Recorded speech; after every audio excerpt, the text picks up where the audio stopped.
my dear friend Mr. Galbata, President of the Mongolian Football Federation, and the AFC Vice President.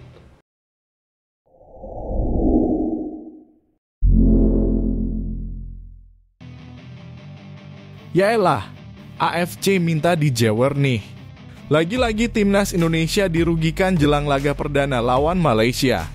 Kabar mengejutkan datang dari skuad timnas U23 Indonesia jelang laga perdana Piala AFF U23 lawan Malaysia. Dua pemain yang dapat sanksi AFC, Komang Teguh dan Titan Agung, tidak bisa bermain.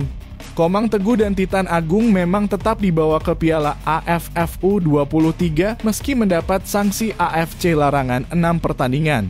Saat itu konfirmasi dari Nova Arianto menyebut bila larangan bertanding Komang dan Titan hanya berlaku saat FIFA Matchday.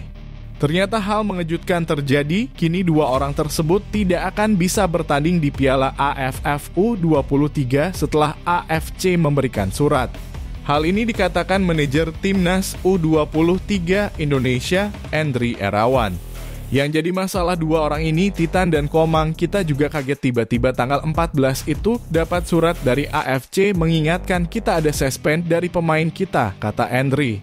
Karena selama ini sejak tanggal 2 Agustus sebenarnya kita sudah kirim surat ke AFC untuk mendapatkan konfirmasi mengenai dua orang pemain ini yang kita bawa. Jadi pertimbangan kami karena ini usianya berbeda, dulu U22, ini U23, dan juga ini adalah turnamen setengah resminya Asia Tenggara, jadi bukan di friendly match FIFA, jelas Endri. Surat FIFA juga sejak keberangkatan kami ke sini 3 hari lalu itu belum keluar. Belum ada juga surat dari AFC yang menyatakan bahwa ini tidak boleh bermain. Pelatih timnas U23 Indonesia Shin Tae-yong tidak sekedar mengincar trofi di ajang Piala AFF. Timnas U23 Indonesia dipastikan satu grup dengan Malaysia dan Timor Leste pada Piala AFF. Jujur saja persiapan para pemain saat ini berjalan tidak terlalu baik, ujar Shin Tae-yong. Tak hanya itu, masalah ini tak hanya berlaku untuk tim kita, tetapi juga untuk semua tim di sini. Indonesia, Timor Leste, juga Malaysia, dan saya berpikir Vietnam pun berada di situasi yang sama. Saya berkata demikian karena liga domestik sedang berlangsung. Jadi sebagai pelatih timnas U23 Indonesia, saya tidak bisa membawa pemain yang saya inginkan. Jadi saya berpikir bahwa turnamen ini tak lebih dari sekadar turnamen uji coba, ujarnya. Meski begitu, Shin Tae-yong mengaku bahwa turnamen ini juga ajang untuk mencoba banyak pemain baru. Selain itu, bukan sekedar trofi atau tembus ke partai puncak, Shin Tae-yong berharap ajang ini bisa mempererat persaudaraan negara-negara asal Asia Tenggara. Target untuk kita di turnamen ini tak sekedar untuk mencapai sesuatu dalam bentuk trofi, ujar Shin Tae-yong. Tetapi berpartisipasi di sini juga selalu mempromosikan persahabatan dengan sesama anggota AFF, Asosiasi Sepak Bola Asia Tenggara. Tentu saja seperti saya ingin mencari para pemain baru yang bisa menguntungkan tim kita secara taktik di lapangan, ujarnya. Shin Tae-yong merespons hukuman yang baru saja diterima Komang Teguh dan Titan Agung dari AFC yang membuatnya tak bisa main di Piala AFF U23. Sebelumnya, timnas U23 Indonesia tetap membawa Komang Teguh dan Titan Agung ke Piala AFF meski mendapat sanksi AFC larangan 6 pertandingan.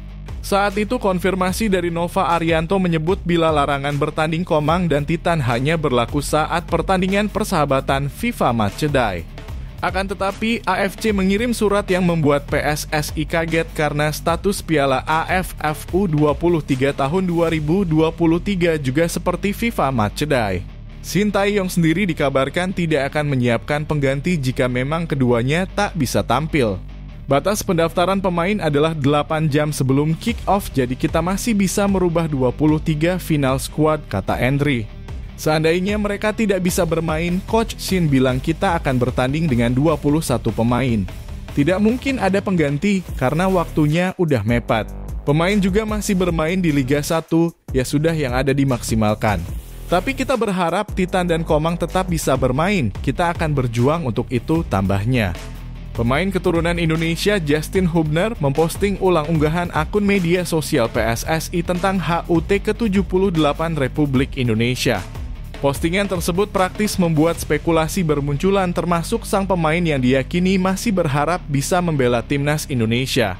Justin Hubner sendiri sebenarnya sudah sempat ikut bergabung ke pemusatan timnas Indonesia asuhan pelatih Shin Tae-yong beberapa waktu lalu. Namun saat proses naturalisasi tengah berjalan, Hubner justru memenuhi panggilan timnas Belanda U20 saat jeda internasional. Ya, Justin Hubner merupakan salah satu pemain yang gagal dinaturalisasi ke timnas Indonesia. Pihak PSSI kala itu memutuskan untuk tidak melanjutkan proses naturalisasi karena ada permintaan klausul yang tidak bisa dipenuhi. Pembatalan proses naturalisasi Justin Hubner dikabarkan karena PSSI enggan menyetujui permintaan uang dari sang pemain. Pemain Wolverhampton Wanderers U21 itu disebut meminta uang sebesar 1 juta euro atau 16,2 miliar rupiah. Pada momen hari ulang tahun kemerdekaan Republik Indonesia kali ini, Justin Hubner seakan memberikan isyarat kalau dirinya masih berharap untuk bisa memperkuat skuad Garuda. Patut dinantikan apakah PSSI tertarik untuk kembali memanggil Justin Hubner ke timnas Indonesia.